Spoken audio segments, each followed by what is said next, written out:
સુરત શહેરમાં મેટ્રો રેલનું સ્વપ્ન સાકાર થઈ રહ્યું છે, પરંતુ તેની નિર્માણ પ્રક્રિયાને કારણે શહેરના મુખ્ય માર્ગો પર ટ્રાફિકની સ્થિતિ જટિલ બની છે।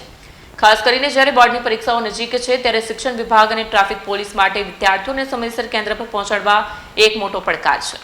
શિક્ષણ વિભાગ દ્વારા હાથ ધરવામાં આવેલા સર્વેમાં સુરતની 203 સ્કૂલોને ટ્રાફિકગ્રસ્ત કેન્દ્રો તરીકે ઓળખી કાઢવામાં આવી છે। એ એવી સ્કૂલો છે જે મેટ્રોની કામગીરી અથવા સાંકડા રસ્તાઓને કારણે ટ્રાફિક જામની સંભાવના ધરાવે છે।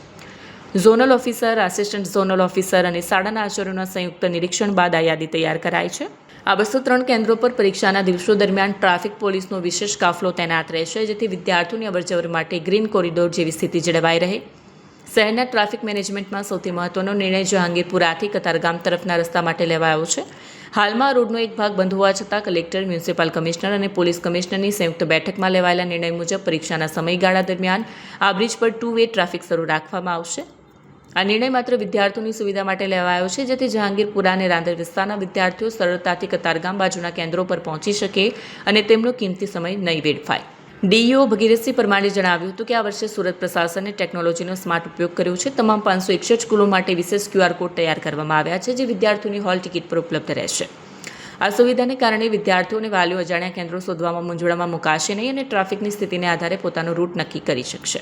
માત્ર સરકારી તંત્ર જ નહીં, પરંતુ વાલીઓનો સહકાર પણ એટલો જ મહત્વનો છે। વાલીઓને વિનંતી કરવામાં આવી છે કે શક્ય હોય ત્યાં સુધી પરીક્ષા કેન્દ્ર પર વિદ્યાર્થીને ઉતારીને વાહન તાત્કાલિક ખસેડી લેવું, જેથી શાળાના ગેટ પાસે ટ્રાફિક જામ ન થાય। ભીડભાડવાળા વિસ્તારોમાં ખાનગી વાહનોને બદલે જાહેર પરિવહનનો ઉપયોગ અથવા ચોક્કસ પ્લાનિંગ સાથેનું ટ્રાવેલિંગ વિદ્યાર્થીઓ માટે હિતાવહ રહેશે। પ્રશાસને ખાતરી આપી છે કે વિદ્યાર્થીઓના હિતમાં તમામ જરૂરી પગલાં લેવામાં આવ્યા છે। સુરતની અંદર 561 શાળાની અંદર પરીક્ષા લેવાઈ રહી છે, ત્યારે 203 જેટલા સેન્ટરો આઈડેન્ટિફિકેશન કરવામાં આવ્યું છે। આ 203 સેન્ટરો વિદ્યાર્થીઓને ઘરેથી જવામાં ટ્રાફિકની સમસ્યાનો પ્રશ્ન ન નડે એટલા માટે આઈડેન્ટિફાઈ કરીને આપવામાં આવ્યા છે। આ ઉપરાંત આ સેન્ટરો પોલીસ ડિપાર્ટમેન્ટને પણ ટ્રાફિક શાખાને આપવામાં આવ્યા છે, જેથી કરીને ત્યાં સ્ટાફની નિમણૂક કરી શકશે। આ ઉપરાંત 561 શાળાના લોકેશન QR કોડ પર બનાવી અને દરેક શાળાના વિદ્યાર્થીઓ સુધી પહોંચાડવામાં આવે છે। જ્યારે હોલ ટિકિટ વિદ્યાર્થીઓને આપવામાં આવે છે ત્યારે તમામ બાબતોથી વિદ્યાર્થીઓને અવગત કરવામાં આવે છે।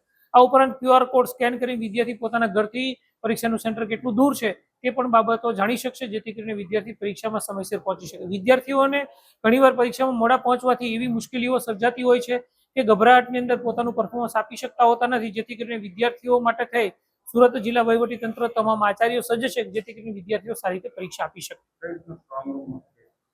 સુરતની અંદર 14 જેટલા પરીક્ષા સેન્ટરો નક્કી કરવામાં આવ્યા છે, ઝોન નક્કી કરવામાં આવ્યો છે, જેની અંદર 9 SSC ના છે અને 5 HSC ના નક્કી કરવામાં આવ્યા છે, જેની અંદર સ્ટ્રોંગ રૂમ બનાવી દેવામાં આવ્યા છે। તેનું લાઈવ સ્ટ્રીમિંગ મારા મોબાઈલની અંદર પણ હું જોઈ શકું છું। આ ઉપરાંત ગાંધીનગર કક્ષાએ માધ્યમિક શિક્ષણ ઉચ્ચતર માધ્યમિક શિક્ષણ બોર્ડમાં પણ જોઈ શકશે કે પ્રશ્નપત્ર ક્યારે સ્ટ્રોંગ રૂમમાંથી કાઢવામાં આવ્યા છે, પ્રશ્નપત્ર માટે સ્ટ્રોંગ રૂમ ક્યારે બંધ કરવામાં આવ્યો છે, બધી બાબતોથી અવગત થઈ અને ત્યાં ગાંધીનગર કક્ષાએ પણ જોઈ શકશે।